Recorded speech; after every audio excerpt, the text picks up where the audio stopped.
Hi hello guys, welcome to Sam's kitchen. ఈరోజు మనం చాలా సింపుల్గా ఈజీ ప్రాసెస్లో కొబ్బరి లడ్డు ఎలా తయారు చేసుకోవాలి అయితే చూసేద్దామండి. అది కూడా చాలా ఈజీగా అంటే చాలా ఈజీగా చేసేసుకోవచ్చు. ఎవరైనా వంటరాని వాళ్ళు కూడా ఈజీగా చేసుకునేలా నేనైతే చెప్తానండి. మనం దేవుని దగ్గర కొట్టుకున్న కొబ్బరికాయలు అయితే ఉంటాయి కదండి, వాటితో చేస్తున్నాను నేను. సో దీనికోసం మనకి ఒక కొబ్బరి, బెల్లం, అలాగే నట్స్ ఉంటే డ్రై ఫ్రూట్స్ ఉంటే వేసుకోవచ్చండి. కొబ్బరిని ఫస్ట్ ఇలా గ్రేటర్ తోటి పీల్ చేసుకోవాలి, లేకపోతే ఇలా మిక్సీలో చిన్న చిన్న పీసెస్ లాగా చేసేసుకొని మనం మిక్సీ పట్టుకోవచ్చు. చాలా ఇట్లా బరకలాగా పట్టుకోవాలండి. మెత్తటి పేస్ట్ లాగా పట్టుకుంటే లడ్డు అనేది సరిగ్గా రాదు. సో ఇలా పట్టేసుకోవాలి.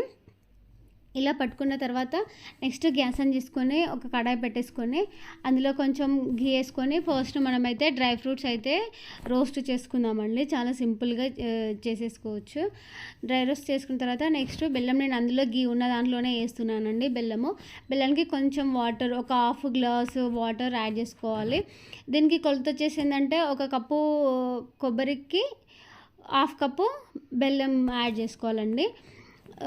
పాకం ఇలా వచ్చాకైతే సన్నటి తీగ పాకం అయితే రావాలండి. ఇలా నురుగా వచ్చినప్పుడే మనం పాకం చెక్ చేస్తూ ఉండాలి ఊరికే, లేకుంటే ముదురు పాకం వచ్చేసిందంటే లడ్డులు అనేవి గట్టిగా అయిపోతాయి.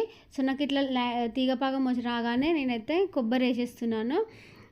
చూడండి, కొబ్బరి వేసి మంచిగా మంచిగా కలబెట్టుకోవాలండి. మంచిగా మిక్స్ అయితే చేసుకోవాలి. చూడండి, ఇట్లా మిక్స్ చేసుకోవాలి. ఇలా మిక్స్ చేసుకున్నాక నెక్స్ట్ మనం వచ్చేసి ఒక 1 స్పూన్ ఆఫ్ గీ అయితే యాడ్ చేసుకోవాలండి. కొంచెం గీ ఫ్లేవర్ తోటి బాగుంటుంది. మధ్యలో కొబ్బరి కూడా చిన్న చిన్న పీసెస్ లాగా ఉంటే నములుతుంటే తింటుంటే చాలా బాగుంటుందండి. నెక్స్ట్ డ్రై ఫ్రూట్స్ వేసేసుకొని మళ్ళీ ఒకసారి మంచిగా కలబెట్టుకోవాలి. మొత్తం మిక్స్ చేసుకున్న తర్వాత నెక్స్ట్ గ్యాస్ ఆఫ్ చేసేసుకోవడమే ఉంటుందండి. అంతే, ఇంకా చాలా సింపుల్గా చేసేసుకోవచ్చు. నెక్స్ట్ వచ్చేసి గ్యాస్ ఆఫ్ చేసుకున్న తర్వాత కొంచెం చల్లారాలండి. కొంచెం కొంచెం లైట్గా వేడి ఉన్నప్పుడు కొంచెం గీ అప్లై చేసుకొని హ్యాండ్కి చిన్న చిన్న మనకి ఎంత సైజు కావాలంటే ఆ సైజులో లడ్డూలు అయితే చేసేసుకోవాలి. ఇంకా చూడండి, నేనైతే ఈ సైజులో చేస్తున్నానండి. చాలా సింపుల్గా ఈజీగా వచ్చేస్తాయి లడ్డూలు అయితే. పెద్దగా కష్టపడాల్సింది అయితే అవసరం లేదు. కొంచెం గోరెచ్చగా ఉన్నప్పుడైతే చేసుకుంటే మనకి హ్యాండ్ కాలకుండా చాలా సింపుల్గా అయితే వచ్చేస్తాయండి. చూడండి, నేనైతే మీడియం సైజు చేస్తున్నానండి లడ్డూలు. మరి పెద్ద ఉన్న పిల్లలు కూడా సగం తినేసి సగం పడేస్తారు కదా. సో అలా అనేసి నేను మీడియం సైజ్ చేస్తున్నాను లడ్డూలు. మీకు కావాల్సిన సైజులో అయితే మీరు కూడా వేసేసుకోవచ్చు. నార్మల్గానే వేసుకోవచ్చు, బిగ్ సైజులో నేను కూడా చేసేసుకోవచ్చు చాలా సింపుల్గా.